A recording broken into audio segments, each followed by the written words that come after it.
eh, huruf bah berbeda.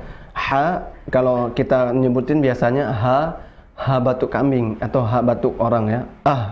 Sebenarnya. Tapi kalau misalnya ha adalah ha orang yang kepedesan. Bah ya, lebih tajam, lebih terasa. Seperti itu untuk huruf ha. Kemudian untuk huruf sa ya, ujung lidah bertemu dengan gigi seri bawah ya, ujung gigi seri bawah, tapi nafasnya keluar dari ujung gigi seri atas. Ya, tinggal ditaruh aja, ditaruh, kemudian ditekan karena itu termasuk huruf tebal ya. So, si, su, bas, so, si, su, bas.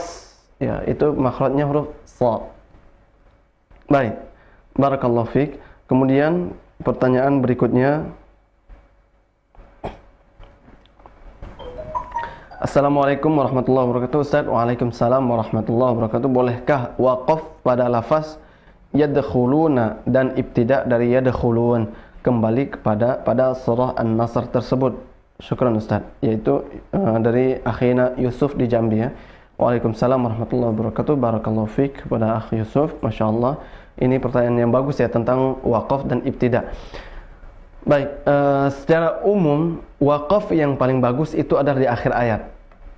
Karena itu kaidahnya seperti itu ya. Kalau waqaf di wal fath udah cukup. Afwaja ya, tawwaba itu udah benar ya. Tinggal nanti ada waqaf yang sempurna, ada yang baik, ada yang cukup, seperti ada yang jelek. Nah, kalau ini udah cukup ya. Wal fath di setiap akhir ayat itu udah cukup, udah benar. Namun kalau misalnya mau disempurnakan, misalnya di situ biar pembahasannya lebih menyatu, boleh dilanjutkan, ya. Tapi berhenti di akhir ayat itu sudah benar. Maka dilihat dulu artinya. Kalau kita berhenti yadkhulun, berarti artinya dan wara'aita, dan kamu akan melihat manusia-manusia yang masuk. Berhenti di masuk, kan belum jelas. Kalau diusahakan disampai pada ayat terakhir, sampai akhir ayat. Tapi kalau memang nafasnya tidak cukup, ya, boleh berhenti di situ dikarenakan nafasnya tidak cukup. Artinya ada waqaf ittiral, waqaf darurat, ya, itu dibolehkan. Kemudian dimulai lagi dari awal ya, wa ra'aitan nas sayadkhuluna fi dinillahi afwaja. Baik.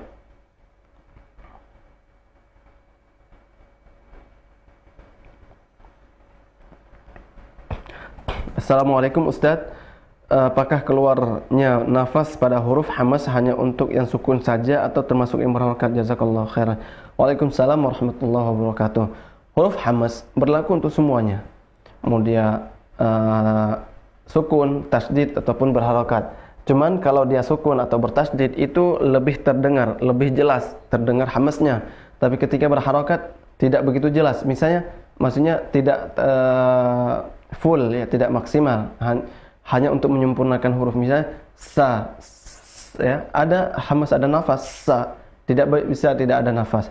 Cuma kalau bisa disukunkan bas ya, lebih sempurna, lebih banyak nafas yang keluar, seperti itu. Jadi berlaku untuk semua ya.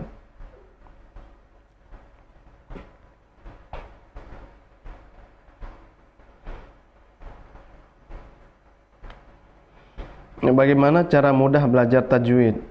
Nah, ini pertanyaan tanpa nama.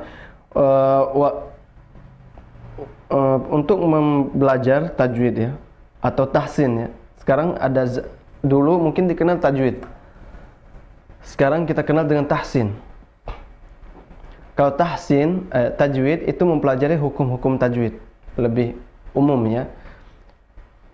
Kalau tahsin lebih kepada orang yang sudah bisa baca Quran, yang udah mampu baca Quran, tapi bacaannya belum bagus, maka ditahsin. Tahsin artinya diperbagus, diperindah bacaannya, diperjelas lagi ya.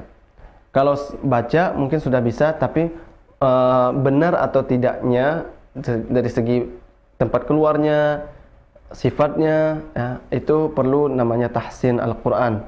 Maka cara mudah untuk belajarnya tidak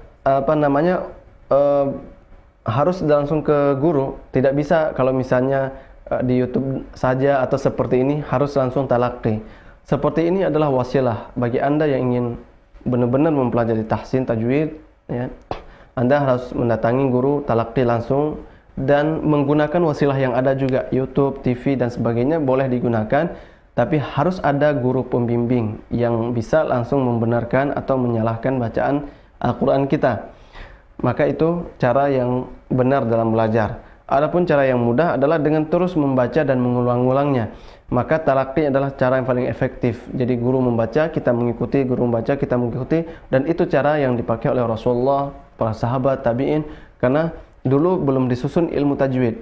Ya, jadi mereka talaqi, langsung dibacakan dengan makhraj yang benar, dengan bacaan yang benar, dan diikuti oleh para sahabat seperti itu, dan seterusnya. Para generasi berikutnya juga seperti itu, sampai kemudian dirumuskan ilmu tajwid, ya. Jadi talaqi, perlu nggak kita mengetahui materinya, makhraj, sifat itu apa, makhraj apa, huruf-hurufnya apa aja? Sebenarnya mempelajari ilmu tahsin itu tidak wajib. Ilmu tajwid mempelajarinya tidak wajib. Ya, hukumnya fardu kifayah. Kalau udah ada yang pelajari, udah cukup jatuh hukumnya. Tapi baca Al-Quran sesuai ilmu tajwid itu adalah hukumnya fardu ain. Siapapun membaca Al-Quran harus sesuai ilmu tajwid. Dan itu nggak harus mengetahui ilmu tajwidnya. Cukup dengan tadi misalnya kita talaqi ke guru, guru baca ke talqin maksudnya. Guru membacakan, kita ikut, guru baca kita ikut dari juz 1 sampai juz 30 seperti itu, insya Allah walaupun nggak tahu makhraj makhrijul huruf, ada sekian hurufnya ini, sifat huruf ada sekian hurufnya ini, walaupun tidak tahu, tapi kalau ditalqin terus itu insya Allah akan bagus juga, akan berubah juga seperti itu. Barakallahu fiik.